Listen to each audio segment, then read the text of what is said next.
Aye, Obbo Jawar baga nagaan dhuftee gara magaalaa Gincii magaalaa walakkaatti argamna. Qoodii magaalaa Gincii qabsoo Oromoo keessatti maal ture asitti argamu keetii maal? Gincii ground zero ture qabsoo kanaaf. Gincii bakka qaanqeen irraa qabatteedha. Hanga ammaa iji duran deemti. Ijoollee yuunifoormii uffatanii maastar pilaanii balaaleffachaa bahan bakka qabsoon kun irraa eegaleedha. Bakka qaanqeen kun irraa qabatee Oromiyaa hundatti faca'eedha. Akkas qofa osoo hin ta'in qaanqee qabsiisanii keessaa nafne hamma dhumaatti falmaa kana keessa turanii qeerroo qaqqaalii hedduu ka keessatti itti dhabneedha. Gincii maqaan isaa hoggaa ka'u Oromoo hunda keessatti onneetu kaka'a. Murannoodha mul'isa. Injifannoodha mul'isa. Diina biratti garuu rifaatu gadda mo'amuudhatu mul'isa. Kanaaf bakka kanatti argamee uummata kiyya kanaan wal arguudhaaf hedduun gammada. Reefuu yeroo siidaa yaadannoo keenyutti waan jedheen tokko ture. Oduu akka fedha kiyyaati Oromiyaa hunda keessatti daandiin Gincii kan jedhamu osoo tolmee gaariin itti fakkaata. Uummanni Oromoo Gincii akkamiin ilaala itti yaadda gara fuulduraatti qabsoo Oromoo keessatti magaalli kun akkamiin yaada? Daa'imni Gincii hin beekne hin jirtu. Daa'imni dhiisi nama guddaa dhiisi. Dr. Mararaan waan tokko natti himee ture. Daasporatti ijoollee xiqqoo argeeti biyya dhaquun barbaadaa jetteen. Ijoollee xiqqoodha. Waggaa 10 gadi. Maali jennaan eessa faa laaluu barbaada jennaan Ginciin dhaqee laaluu barbaada. Hawwata turistii guddaa ta'uu deema bakki kun. Maaliif Gincii bakka qabsoon kun hoggaa ka'u maqaan Gincii waan ka'uufi maqaa seenaa qabeessa bakka seenaa qabeessa duris biyya goototaati kuni ammas biyya gootummaa isaa irra deebi'ee mirkaneesse. Kanaaf uummata Oromoo biratti mallattoo qabsoo qaanqee qabsoo ta'eeti kan yaadatamu. Magaalaa kanaa fi magaalaa Amboo keessa miila qullaa deemuuf akka jirtu quba qabna. Maal jechuudha? Baay'ee na boonsu turan ijoolleen naannoo kana. Qeerroon naannoo kana baay'ee na boonsu turani. Kanaaf halkan taa'een hojjedha achitti beeyte. Baay'ee yeroo na boonsan emotional ta'e maal homaa godhuufi waan hin dandeenye gaaf tokko yoo bilisoomnee gaafan dhufe miila qullaan dhufee kabajaa isaanii agarsiisuudhaaf murannoo isaaniitiif naamusa isaaniitiif cimina isaaniitiif tokkummaa isaaniitiif kabaja agarsiisuufan waan biraa godhuu waan hin dandeenyeef dhufeetuman isinii walitti makamee miilaan isin wajji deemaa waadaa galeef. Yeroo siidaa keessu sana maal sidha? Yaada emotion hedduu oolmaa kan dhagamaa ture. Waan kana hedduu jala hordofee gabaasa waan tureef buleeyyan kanas ture gaman hundi mataa keessa na jiru gadda na dhagayama isaan booda maatiitu jira gadda guddaas na dhagayama akkasumatti ammoo aarsaan isaanii dhiigni isaanii lafa baduu dhabuu isaatiin bakka dhiigni isaanii jigeen bilisummaan har'aa kun dagaagee waan argameef bakka dhiigni isaanii jigeen injifannoon har'aa kun waan argameef bakka lafeen isaanii cabeen diinni cabee Oromoon moo'ee waan argameef dhiigni isaanii lafa baduu dhabuun isaa sun immoo na gammachiisa. Nuyis gaa kanumaan of jajjabeessaa jiraanna hedduu emotion wal makaa dhagamaa ture. Qeerroo Gincii fi jiraattota naannoo kanaatiif injifattanii jedhan baga qabsiiftanii ibidda san baga qaanqee san qabsiiftan osoo qaanqee san qabsiisuu baattanii uummanni hundi wal harkaa fuudhuu dhabuu danda'a. Baga sababa nuuf taatanii baga keenya taatanii bagan keessan ta'e bagan isinirraa dhaladhe nu boonsitanii seenaa biyya keenyaa seenaa Oromoo keessatti bara baraan yaadamtu yaadamuun sun immoo isiniin mala isinitti xiqqaata malee isinitti hin guddatu. Qabsoon Oromoo inni yeroo dheeraa fudhate jaarraa tokko lakkaa'isuudhaaf deemu lafa turraa saamame waan gurguddaa keessaatiiti. Waan Gincitti waggaa 3 dura ta'e lafa xinnootu irraa fudhatame isiiti garuu lafa guddaan nurraa saamame sana agarsiisa. Gincitti lafa asitti saamamuudhaaf ka'eetitti ofirraati fancise. Kanaafi gaaffiin Oromoonni jaarraa tokko fixe sun lafa guddaan biyyis dachiin irraa guurame asitti jalqabe. Lafa keenya deeffachuun biyya keenya deeffachuun dachii keenya deeffachuun asitti jalqabe. Warraaqsa guddaa iddoo kanatti walitti qabate. Seenaa addunyaa keessatti magaalli xixinnoon hedduutu jira. Wanni gurguddaan keessatti kan godhame magaala gurguddaa keessatti magaala xinnoo keessatti jalqabame. Seenaa qabsoo Oromoo keessatti haa ta'u seenaa sabboonummaa Oromoo keessatti haa ta'u Ginciin iddoo guddaa akka isheen qabaattu beekamaadha. Maaliif dhumarratti xumurarratti gaafa injifannootti adeemnu abiddisaa asitti qabate. Sababii kanaatiif iddoo guddaa kan qabudha akkasitti natti mul'ata. Oromiyaa duwwaa miti biyya Itoophiyaatiif bilisa baasaa jira waan asitti jalqabame. Oromiyaa duwwaa miti, Oromoo duwwaas miti. Biyya Itoophiyaas iddoo kan biraatiifis fakkii guddaa kan ta'udha kan irraa barachuun irra danda'ama. Xinnaachuu kee miti jechuudha. Yookiis magaalaa xinnoo yookiis uummata xinnoo ta'uu miti kan barbaachisu. Murannoo qabaachuu, tarsiimoo qabaachuu, waan barbaadan galmatti galuudhaaf yoon ifaan beekuun barbaachisaadha jechuudha.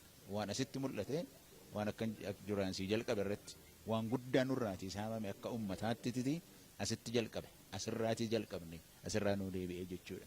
Kanaafi kan iddoon kan biraatti irraa buratu humni kee hin xiqqaatu eessa yoo taate murannoo qabda taanaan lafatti galtu beekta taanaan maaliif akka qabsooftu beekta taanaan seenaa hojjechuudhaafi xinnaachuun xinnaatteen xinnaattu jechuudha. Waan guddaa iddoon xinnoon seenaa gurguddaa hojjechuudhaaf hin danda'a jechuudha.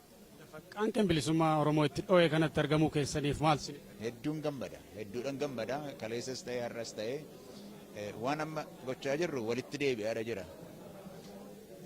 Qabsaa'onni Oromoo warri waggaa 7 kana keessatti qabsaa'aa turan yeroo baay'eellee aktiivist jedhanii maqaa dhahan kun waliin hojjete. Warra biyya alaa jiruuti warra biyya keessa jiru kan jedhu hin jiru waliin hojjete. Teknooloojiidhaan walitti bu'aadha ture wal qunnamaadha ture yoo ta'e malee waliin hojjetaadha ture. Qaamaan wajjin hin turre har'a garuu qaamaan wal agarre. Sababii kanaatiif lafa seenaan Oromoo bilisummaa Oromoo lafa inni itti jalqabe sun achitti argamuun yoo carraa qabaattedha yoo waaqni si jaallatedha. Sababii kanaaf anumaafiyyuu carraa kanaafiyyuu hedduu tan gammadaa jechuudha. Galatoomii obbo Gurmeessaa Ayyaanoo itti gaafatamaa ittaanaa Liigii Dargaggoota Koongireesii Federaalawaa Oromoo baga wal agarree Gincii jirra amma. Ginciin qabsoo Oromoo keessatti qoodi qaba. Baga nagaan dhuftanii Ginciin qabsoo Oromoo keessatti durii kaase yeroo ammaa qofa otoo hin taane warreen akka Zagwaa Boojaa fa'aa naannoo kanatti kan dhalatanii qabsoo Oromoo keessatti namoonni jajjaboo ta'anii fi qooda guddaa taphatan Gincii keessa marganiiru. Qabsoo amma geggeeffame isaa ammayyaa keessattis magaalaa Ginciiti. Dargaggoon qeerroon magaalaa Gincii qarreen aanaa dandii magaalaa Gincii qooda isaanii taphataniiru. Yeroo asii barachaa turres sochii fincila diddaa gabrummaa keessatti qooda guddaa taphatamaa ture. Qabsoo Oromoo keessatti gahee guddaan taphatameera magaalaa kanatti. Dargaggoonni magaalaa kana akkamiin socho'aa turan yeroo barnoota irra turterraa kaasee qabsoo Oromoo keessatti qoodi barataaf dargaggoota maal fakkaata? Fincila diddaa gabrummaa barumsaan illee barattoota jajjaboodha. Barattoonni hedduun as keessaa ba'aniiru. Atileetonni hedduun ba'aniiru. Magaalaan Gincii wal iddootti uummanni barattoonni aanaa jalduu aanaa gindibaratti akkasumas Booddaa Amboo Asgorii iddootti wal ga'anidha waan ta'eef akka waldaa tokkotti barattoonni karaa kana dhufan barattoonni karaa Amboo dhufan karaa jalduu dhufan iddoo kanatti wal ga'u. Iddoo qabsoon Oromoo bal'inaan itti mari'atamudha. Iddoo qabsoon Oromootti qaanceeffamudha. Akka carraa ta'e caakkaan ilmoo naannoo kana jiru wajjin wal qabatee barattoonni gaaddisa irratti wal ga'anii waa'ee qabsoo irratti sirriitti iddootti hojjetamaa turedha. Qabsoo irratti hojjechuu qofa otoo hin taane akkasuma barnootaan illee iddootti barattoonni jajjaboon sadarkaa biyyaa keessatti qooda guddaa taphatan hedduun isaanii iddoo keessaa yaa'anidha. Qabsoo qofa otoo hin taane iddootti barattoonni of danda'anii fi ofitti amanan. Qabsoo keessas kan seenu nama ofitti amanudha. Barattoonni of danda'anii fi ofitti amanan iddootti ba'anidha. Inni barannuu kaasne ergasiis immoo sochii Oromoon taasisaa ture keessatti diddaa maaster pilaanii keessattis bara 2006 bara 2008 sochiin taasifamaa ture sochii baay'ee bilchaataa fi itti fufinsa qabu. Sochii baay'ee bishira qabu kan adeemsifame magaalaa kana keessatti kanaan wal qabatee Amboottis dhibee waan ta'eef odeeffannoon yeroo yeroodhaan wal jijjiiraniitu ittiin qabsoo keessa seenan baay'ee mijataa waan ta'eef qabsaa'onni iddoo kanaa ba'an itti gaafatamummaa guddaa ba'anidha ta'ee har'a tuuti Oromoo miidiyaa neetwoorkii keessumaa hoogganaa miidiyaa kanaa Jawaar Mohaammed darbii akkanatti ceesuu keessatti namni jabaan tokko jira hojjawaa akka miidiyaatti qabsoo Oromoo bittinnaa'ee waggoota dheeraadhaaf nu lakkoofsise walitti qabuu keessatti miidiyaa waliin qooda guddaa taphateera. Nuti hundinuu anillee mataa koo dabalatee ergaa gurguddaa ta'ee fi uummata sochoosuu danda'u mirga uummata keenyaa kabachiisuu danda'u kan ittiin dabarfachaa ture tokko uummanni. Akkasumas immoo obbo Jawaaris qabsoo Oromoo keessatti maaltu godhamuu akka qabuu fi akkamitti deemamuu akka qabu dargaggoonni keenya qeerroon keenya qarreen keenya jaarsoliin keenya maal gochuu qaban wajjii teeknikaa bilchaataa ta'ee fi jabina qabu kan nu gaggeessaa turanii ammallee sochii keessatti qooda guddaa kan taphatanidha. OMN akka qabsoo Oromootti miidiyaalee biyya kana keessa turan hedduu isaanii gara qabsootti akka deebi'anii fi ija kaleessa binuunfatanii deemaa turan akka baratanillee kan taasise keessaa tokko OMN dha. Miidiyaan irraa OBN dhufeera, OBS dhufeera, miidiyaan biroollee ba'aniiru. Haa ta'uutii garuu kaayyoo kaleessa miidiyaaleen biyya keessa jiran sochoosaa turan san jijjiirratanii miidiyaan uummataa afaan uummataa ta'uu qaba jedhamee sagalee uummataa ta'uu qaba jedhamee ejjennoo kana qabaatu kan taasise keessaa tokko OMN bu'uurri jechuudha. Kana qofaa miti qabsoo bittinnaa'ee iddoo garaagaraatti caccabeetu miidhamaa ture. Qabsaa'ota miidhamaa ture illee walitti qabee gurmiin akka uumamu keessatti qooda guddaa taphatedha. Har'a miidiyaan kun iddoo kanatti argamee simannaan akkasii daariktera miidiyaa kanaa hojjetu armaan badee simannaan godhame kun akka nama dhuunfaatti akka nama qabsoo kana keessa turettis gammachuu guddaatu nutti. Egaa Ginciin qabsoon kun calqabaa kaasee magaalaa kana qeerroon keenya qabsoo kan akka calqabe beekamaadha. Egaa haala sanii kaasee haala qabsoo sun calqabe kaasee magaalaa Gincii keessattis ta'e naannoo ishii akka aanaa dandiitti qeerroowwan keenya halkan tokko gadi ciisee hin beeku. Hanga waggaa 2-3 qeerroon keenya kaan caakkaa bulee kan baadiyyaa ture hanga ammaatti qabsoo kana firiinsaa ture. Kanuma egaa as keessatti qabsoo kana keessatti rakkoo guddaatu uumamee ture. Akka ala buluun hin jira. Ijoolleen torbee tokko ji'a tokko walii gadi babbaqataniituma jiraachatti otoo halkan tokko diina isaaniitti yeroo kennin qabsoo kana geggeessaa turan. Aarsaan naannoo kanatti kaffalame egaa qeerroo keessas ijoolleen keenya baay'eetu hubamuu bichaas otoo hin taane akka jiranitti 2-3 deebi'anii warri mana hidhaatti guramanii darara kana jedhamne kan irra ga'e baay'ee jira. Qaqqaamni isaaniillee hir'ate baay'ee jira. Egaa 2-3 deddeebi'anii qabamanii hidhamanii halkan tokko otoo gadi ciisin waggaa 3f qabsoo kana kunuunsa finiinsaa turan ijoolleen keenya. Qabsoo kana kan ta'e abbaan qeerroo Bojjawaarii fi miidiyaan OMN as jira. Maaltu jira? Qabsoo kana keessatti OMN rakkoo otoo hin taane qeerroon keenya akka kaka'u bicha otoo hin taane kaayyoo isaan ittiin deeman galma isaan gahuu isaan danda'an obbo Jawaariin hordofuudhaan akka qabsoon kun finiinee galma gahu qajeelfama guddaa kennaa jiru. Kanaafuu OMN akka kallattii qabsoo kanaatti fudhanneeti kan ittiin bobba'amaa ture. Ijoolleen keenyas ta'e eenyumtu gorsa hundayyuu fudhachuu fi akkasumatti deemaa ture. Innaa jennu OMN kanallee ilaaluudhaaf baay'ee rakkoo ture. Yeroo hundaanuu garuu guruu bichaas otoo hin taane akka hin laallamne nama laalillee barbaadanii qabanii ollaatti nama kaa'anii rakkoo guddaa nu gahaa turanii sana hundayyuu danda'amateet qabsoo kun galmaan ga'uu danda'e. Keessattuu ajaa'ibni kanan jedhu ijoolleen keenya halkan tokko otoo hin bulin otoo halkan tokko sodaanitti hin dhaga'amin karaa kamiiniyyuu qawwee fuuldura dhagaadhaan furrisa kan jedhe isallee tolfatanii qabsoo kana keessatti gahee guddaa raawwachaa turan. Furrisa akka nama ijoollee mishingaa irraa simbira eegu akkasitti warra qawwee qabu wajjiniin furrisa tolfatanii hanga furrisaan diinatti darbatanitti ga'anii turanii qabsoon kun baay'ee tokko gaarii fi nama gammachiisu wanti gahee irra jiru bara gubbaa naa dhaabannu yoo gammachuu kana jedhamee nutti dhaga'ama. Gara fuulduraattis immoo tokkummaan keenya cimee keessattuu dhaamsananii dhaamu ammas akka yeroo ammaa guyyaa har'aatti ilaalamaa jiru qabsoo keenya keessatti warri kana dura qabsoo hangafa ta'an jechuun warri ABO ammas qaamni keenya akka ala jirutti of bir'achaa jiru.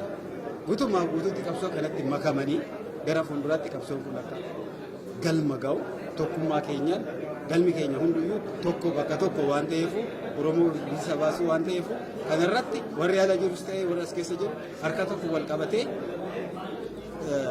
kaayyoo yookaan galma keenya kan akka geenyu adaraan jedhan gubbaa irratti. Qeerroon Gincii baay'ee gammachuun nutti dhaga'ama. Diinni kanaan dura qabeenya keenya albuuda keenya saamaa turte amma nurraa garaa jirti. Galanni guddaan Jawaar Mohammadiif haa ta'u OMN haa guddatu akka namatti hin jedhamu. Shoora OMN diishillee diishillee xaaraarraa buusaa nuun jechaa turanii OMN balleessaa jechaa turanii garuu qeerroon gincii san dhageenya ilaalaatuma turre baay'ees baasanii nu reebaa turanii inni amma darbee amma galanni guddaan OMN fisaa ta'u amma bilisoomnee jirran jedha. Seeraan daleeta. Qaanqee bakka kanaa facaatetu Oromiyaa hunda ol ga'ee qeerroo walitti hidhee tokkummaa Oromoo abbootiin keenya barsiisaa fi lallabaa turan hojiidhaan mul'isee diina olaantummaa qawweetiin gubbaatutti kan fincaanaa ture teessisee fincaasise.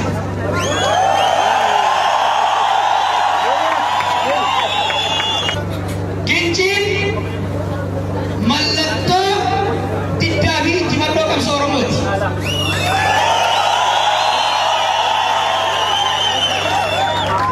Sirna dimokiraasii abbootii teenyarraa dhaalle kan diinni barbadeessa san deebinee gad ijaaruudha qaba.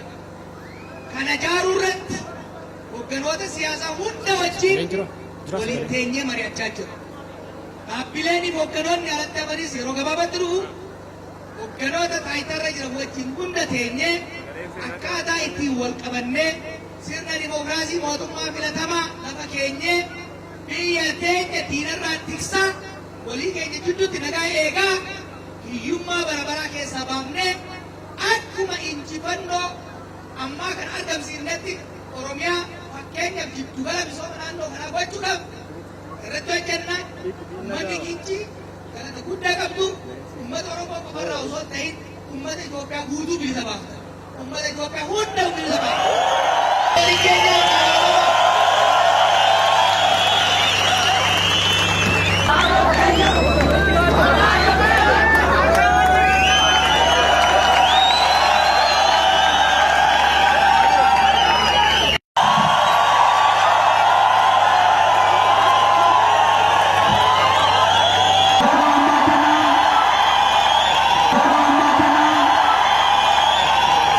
You're